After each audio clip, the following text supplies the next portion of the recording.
Last Saturday, while I was out of town, our self-proclaimed HOA watchdog Karen marched up to my porch brandishing what she bragged was the neighborhood's master key. She announced she needed to check for code violations, without permission, warrant, or even a knock. But when her magic key jammed, she panicked and dialed 911, shrieking about a hostile homeowner and a broken lock. What she didn't realize. My 19-year-old son Ethan was pulling a shift as the county's newest 911 dispatcher, and the call routed straight to him. A key, a door, and one very wrong assumption. The setup: our house sits at the end of a quiet cul-de-sac in Willow Pines, the kind of Arizona subdivision where mailboxes match and gossip travels faster than Wi-Fi. Karen Holloway moved in 3 years ago and swiftly crowned herself the de facto HOA enforcer. She photographs recycling bins an inch off the curb, measures grass height with a ruler, and once threatened to fine my neighbor for excessively fragrant jasmine vines. I usually shrug her off, but 2 weeks ago I received an HOA email warning about upcoming safety inspections. I ignored the form letter, until my Ring cam pinged at 10:07 a.m. last Saturday. 2 Ring cam playback on the feed. Karen strides up our walkway in a salmon-pink power suit, jangling a fat ring of brass keys. She doesn't knock. Instead, she inserts a key into my front door deadbolt like she's clocking in for work. It won't turn. She yanks harder, muttering, "Stupid outdated locks." Inside, my son Ethan, home from college and studying for finals, hears the scraping. He pauses his earbuds just in time to see the doorknob twitch. "Mom?" he calls out. No answer. Ethan is 6'2", gentle as a Labrador, but naturally cautious. He wheels his computer chair toward the hallway, grabs his phone, and checks the Ring live view.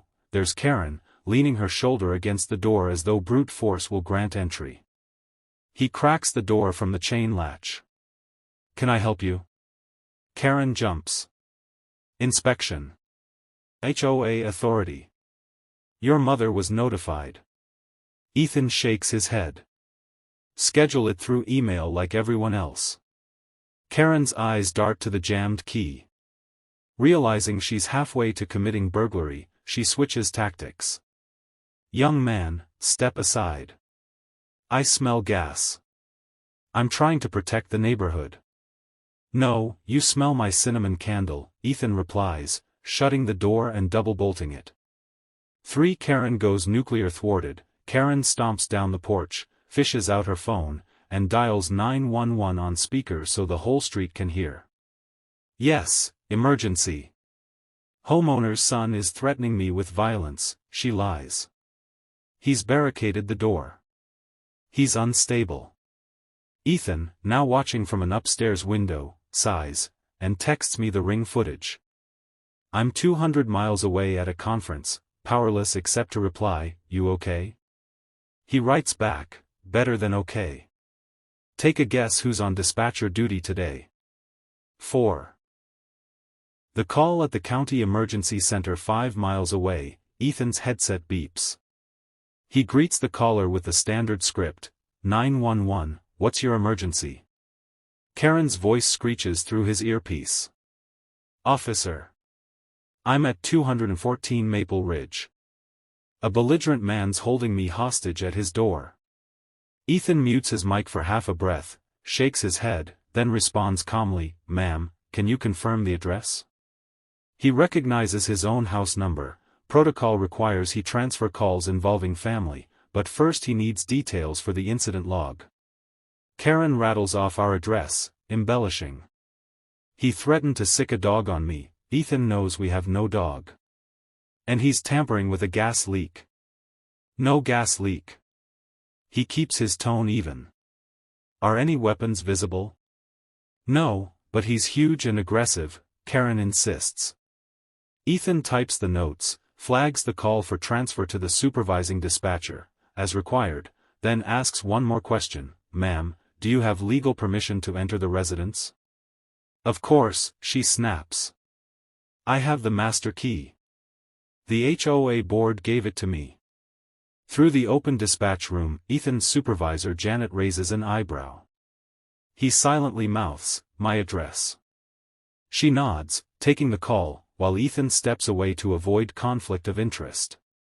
But the wheels are already in motion. 5 patrol en route back on Maple Ridge, Karen paces the sidewalk, rehearsing her victim narrative for arriving deputies. She doesn't notice Ethan appear on the porch again, phone to ear, speaking to an officer outside camera frame. He's not worried, he knows the responding sergeant, Officer Morales, Ethan's mentor from the department's ride-along program. Morales radios HQ, "Copy that, possible trespass, false report. We'll secure scene."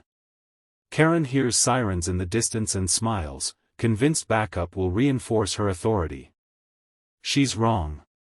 Karen's arrest was the real emergency 6 when cops arrive, and laugh 2 squad cars pulled into our cul-de-sac less than 10 minutes after Karen's dramatic 911 call.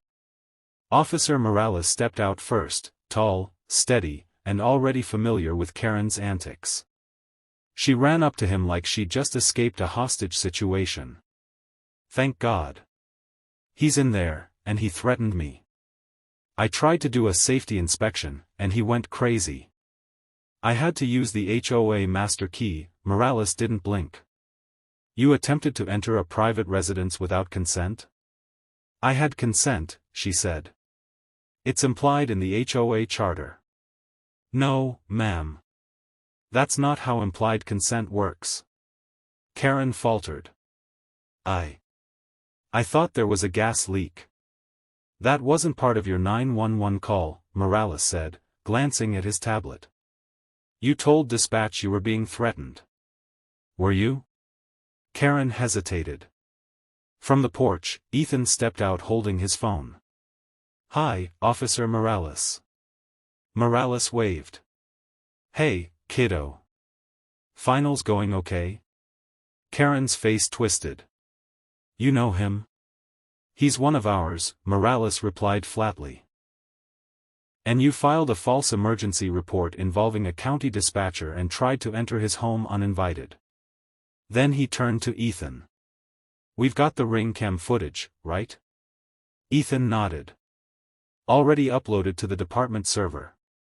7 handcuffs and outrage. Karen suddenly realized how deep she was in. "Wait. You can't arrest me. I was trying to enforce community safety. That door shouldn't even be locked during inspections." "You're not law enforcement," Morales said. Another officer pulled out the zip ties. "Ma'am, you're being detained for attempted unlawful entry, filing a false emergency report, and harassment of a public employee." Karen shrieked like she'd just lost a custody battle. "This is a misunderstanding. I help the community." Ethan didn't say a word. He just leaned on the doorframe, arms crossed, watching Karen get cuffed and placed gently, but firmly, into the back of the squad car. Neighbors emerged from their homes with phones. Someone yelled, "HOA's gonna need a new master key." The fallout. Karen was released after 48 hours but formally charged with filing a false emergency call, attempted unlawful entry, harassment of a public employee in the course of duty. Even worse, she'd violated the HOA's own bylaws by attempting entry without written board approval. The board didn't want the scandal. They held an emergency vote and removed her from her self-appointed compliance officer title, which, by the way, never officially existed. They also banned any future master key access unless approved by both the homeowner and full board vote. Karen tried to sue for reputation damage. It was dismissed in under 10 minutes. 9 Epilogue, new locks, no nonsense. I replaced the locks a week later, just in case. Ethan went back to campus, and the neighborhood has been blissfully quiet ever since. Karen's still here, but she keeps her head down now. Occasionally I catch her glare at our house while taking her trash out. She still doesn't know that half the block calls her Keyhole Karen. And Ethan?